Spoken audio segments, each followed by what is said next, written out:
It's the last Monday in the 11th month, and you are most welcome to Faith Capsules powered by the Shaper's Ark.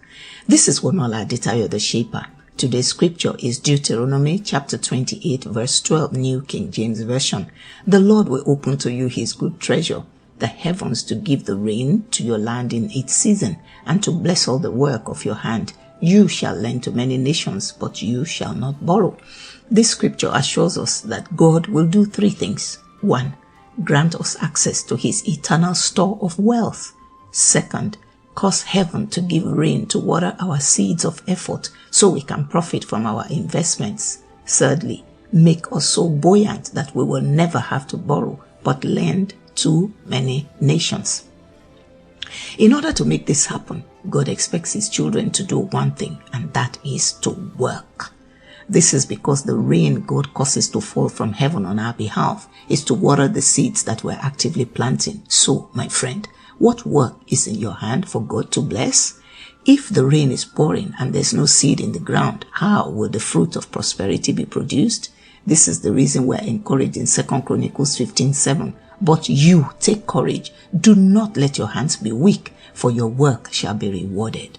Let's look at examples of those who played their part in bringing about the physical manifestation of this promise in their lives. Number 1, in Genesis 26:12-14, it was the work of Isaac's hands that God blessed. As Isaac saw God playing his part in blessing, Isaac worked even harder. Therefore, on a progressive basis, Isaac waxed great and became exceeding great, so much that the whole nation of Philistines envied him.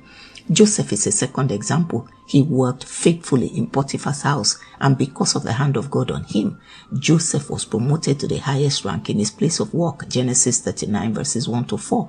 As Joseph continued sowing seeds of good works, even in the spiritual terms in prison, God promoted Joseph to be prime minister, where he controlled the entire national wealth of Egypt.